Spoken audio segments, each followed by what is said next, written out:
comment prendre du muscle? C'est la question qui revient le plus souvent pour les personnes skinny ou les personnes ayant du mal à prendre du poids avec un métabolisme hyper rapide. Pour certains, il est mission impossible de prendre ne serait-ce que 100 grammes, voire 200 grammes. Donc si tu souhaites prendre de la masse musculaire, cette vidéo est faite pour toi parce que je vais te partager tous les conseils qui m'ont permis à moi de prendre de la masse musculaire et qui aident aujourd'hui tous mes clients à prendre de la masse musculaire. La vidéo va se présenter en 3 étapes. La première, la nutrition. Donc on va voir ensemble comment optimiser sa nutrition pour prendre de la masse musculaire. En 2, on va voir le training, comment s'entraîner pour gagner en muscle. Et la dernière partie, je l'ai appelée bonus, et ça je vous laisse rester jusqu'à la fin pour savoir de ce qu'il en est. La première étape quand on parle de nutrition et de prise de muscle, ça va être d'être en surplus calorique. Mais avant de rentrer en détail, je vais vous expliquer qu'est-ce qu'un surplus calorique, qu'est-ce qu'un maintien calorique et qu'est-ce qu'un déficit calorique. Mais attention, être en surplus calorique ne veut pas forcément dire prendre du muscle. Pourquoi? Parce que si tu es en surplus calorique mais que derrière tu t'entraînes pas et tu vas pas à la salle, tu vas certainement pas prendre de muscle, tu vas surtout prendre du gras. Donc la réalité derrière, qu'est-ce que je veux entendre? C'est le plus important pour prendre du muscle, c'est la surcharge progressive. Mais cette surcharge progressive va être facilitée grâce à un surplus calorique. Pourquoi? Parce que pour surcharger progressivement, tu vas avoir besoin d'énergie. Cette énergie, tu vas la retrouver où? Dans les glucides. Et comment avoir un apport conséquent en glucides en étant en surplus calorique?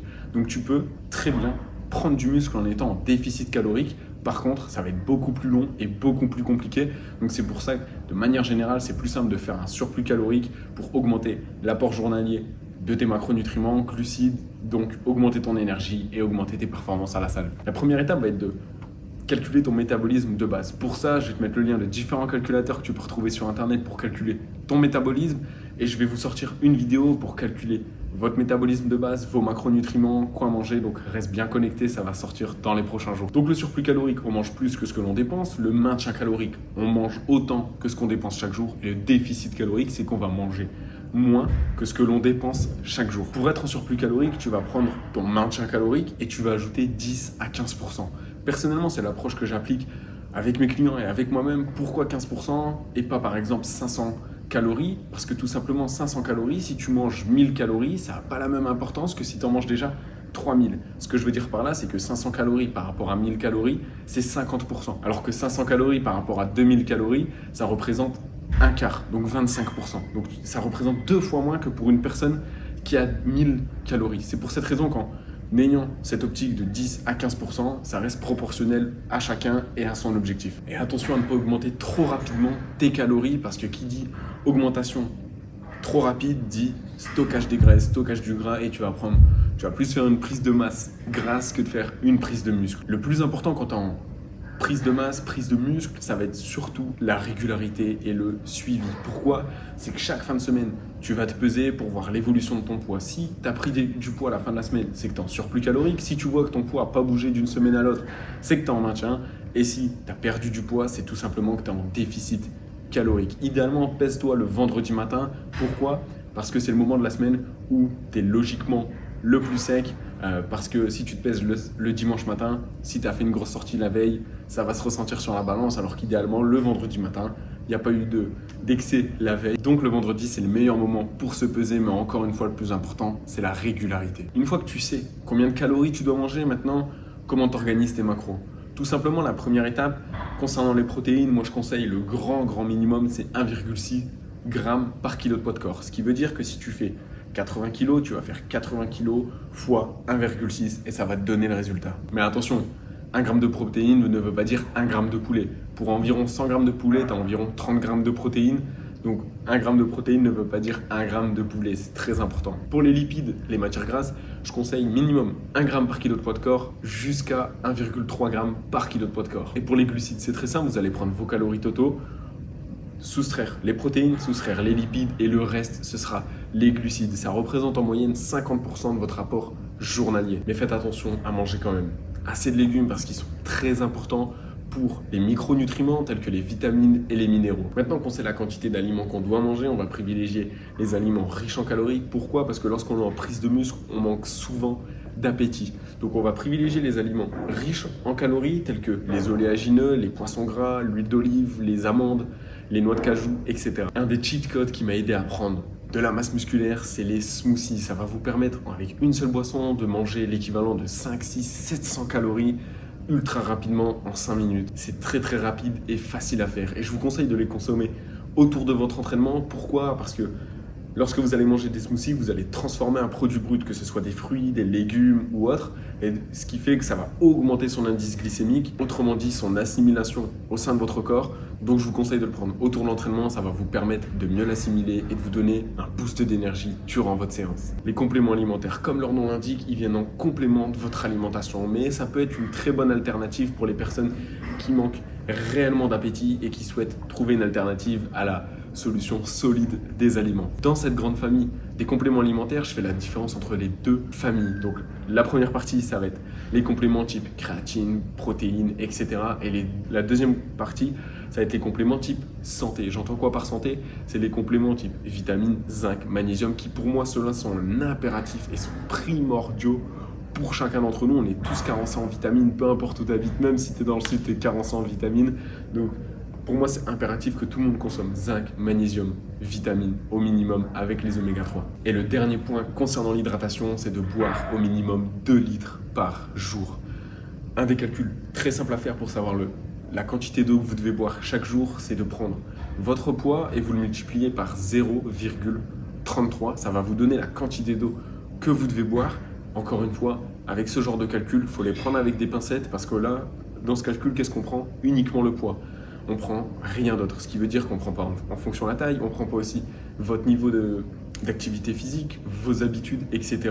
Et c'est pour ça qu'il faut vraiment faire quelque chose de personnalisé. Donc ça va vous donner déjà une idée globale. Si vous voyez qu'en faisant ce calcul, vous devez boire 3 litres d'eau et que là actuellement vous êtes à peine à 500 millilitres ou 1 litre, vous voyez que vous buvez très peu d'eau. C'est pour vous donner déjà une image, mais c'est pas parce que vous faites le calcul, vous voyez 3 litres que vous devez boire absolument 3 litres. Comme je l'ai dit, ça dépend aussi de vos habitudes alimentaires, de votre niveau d'activité physique et de votre taille, etc. On passe maintenant au training. Concernant le training, la première chose, ça va être de vous concentrer à travailler vos muscles 2 fois par semaine. Ça a été prouvé scientifiquement que le fait de travailler 2 fois ces groupes musculaires par semaine, ça augmente l'hypertrophie et donc la croissance musculaire.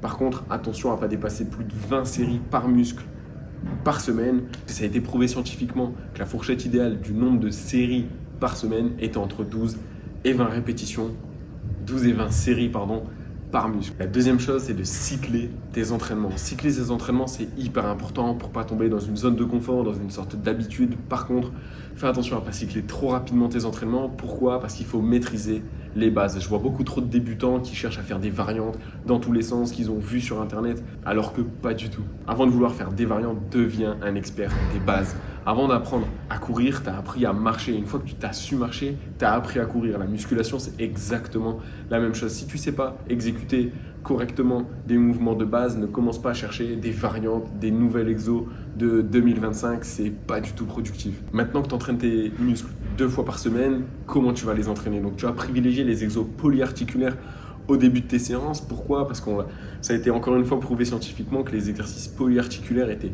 bénéfiques pour la croissance musculaire. Par contre, tout ce qui a un avantage et un inconvénient, c'est qu'ils sont très énergivores. Donc on ne peut pas se permettre de faire une séance full exercice polyarticulaire. Donc on va commencer par les polyarticulaires et terminer par les exercices d'isolation. Encore une fois, si tu as un point faible, admettons au pec, ça va être différent. On peut mettre des exercices d'isolation au début. Et justement, si tu veux une vidéo sur les points faibles, n'hésite pas à me le dire dans les commentaires et je te ferai ça avec grand plaisir. Et la dernière chose concernant le training, la chose la plus importante, c'est la surcharge progressive. Ce qui veut dire que tu dois augmenter tes charges progressivement. Évidemment, tu ne vas pas changer de charge à chaque séance. Pour donner une image très simple, c'est que tu prends une charge, tu fais 10 répétitions. Si tu vois que tu arrives à en faire 12, 15, tu peux augmenter ta charge et refaire 10 répétitions. Ça va te donner un fil conducteur à suivre et tu vas savoir suivre ton évolution de manière très simple. Et concernant les tips bonus pour prendre de la masse musculaire, le premier, ça va être de dormir minimum 8 heures parce que le sommeil, c'est la chose la plus importante. Je le répéterai jamais assez. Je sais que c'est une chose qui est souvent bâclée. Je l'ai moi-même bâclée quand j'étais plus jeune. Mais maintenant que j'ai pris conscience de son importance, je vous le dis, je vous le garantis, mettez-le en priorité avant toute chose. Parce que le sommeil, c'est là que vous régénérez votre corps. Voyez votre corps comme une machine. C'est quelque chose que vous avez aujourd'hui et que vous aurez encore dans 50, 60 ans. Prenez-en soin, c'est le meilleur véhicule que vous pouvez avoir pour vivre. Donc, prenez-en soin, dormez minimum 8 heures pour justement lui laisser le temps de se régénérer, de refaire les stocks, de reproduire les hormones qu'il a besoin, de restructurer les cellules, etc. etc. C'est pas lors de votre entraînement que vous allez créer du muscle, vous allez tout simplement déchirer le muscle pour faire simplement, et ensuite durant votre sommeil, vous allez régénérer vos muscles. Donc c'est hyper important. Et la dernière chose, c'est le tracking. Tout ce qui est mesurable est améliorable. Vous devez comprendre ce qui fonctionne et ce qui ne fonctionne pas dans vos habitudes, dans votre transformation physique. Et le plus important dans votre transformation, c'est de comprendre ce que vous faites. C'est le meilleur moyen de garder les résultats que vous allez obtenir en comprenant ce que vous avez fait, en comprenant ce qui a fonctionné pour pouvoir le reproduire à l'infini. Donc il faut vous peser régulièrement, il faut aussi prendre des photos pour voir l'évolution de votre shape visuellement. Mais selon moi, le meilleur moyen de suivre ses performances, c'est les mensurations. Parce qu'en fait, avec les photos, tu peux changer l'angle, tu peux changer la lumière, ce qui va te mettre à ton avantage et te mettre dans les émotions. Et quand on prend les décisions pour analyser, améliorer sa programmation, ça va tout simplement être en dehors des émotions. On va prendre sur des choses concrètes, les chiffres, ça ment jamais. Si tu as mesuré ton tour d'épaule et que tu vois qu'il n'y a pas bougé, c'est que tu n'as pas évolué, c'est aussi simple que ça. Donc il va falloir améliorer tes séances, ton entraînement, ta nutrition, pour évoluer au-delà de simplement un ressenti avec des photos, avec une lumière, etc. Et pour terminer, comprenez bien qu'il n'y a rien de magique avec la musculation. Il faut simplement agir, comprendre ce qui fonctionne, comprendre ce qui ne fonctionne pas, se concentrer sur ce qui fonctionne, l'optimiser, l'améliorer et optimiser ce qui ne fonctionne pas, tout simplement. Et soyez concentrés sur vous-même, arrêtez de regarder ce qui se passe à droite, à gauche, sur les réseaux sociaux, qu'un tel a fait une transformation en X mois, on s'en fout totalement. Le plus important, c'est vous-même. Regarde où tu en es aujourd'hui, regarde où tu étais hier, est-ce que tu as évolué? Si c'est oui, let's go, continue. Si c'est non, remets-toi en question, pose-toi les bonnes questions et comprends pourquoi entre hier et aujourd'hui, tu n'as pas évolué. Et ton focus doit être sur ça tous les jours, devenir meilleur que toi-même chaque jour. Et pour fêter le lancement de ma chaîne, j'ouvre exceptionnellement 3 places de coaching. Donc, je te mets le lien dans la description et je me ferai un plaisir d'échanger avec toi. Donc, c'était Lucas, je te dis à très vite. Ciao!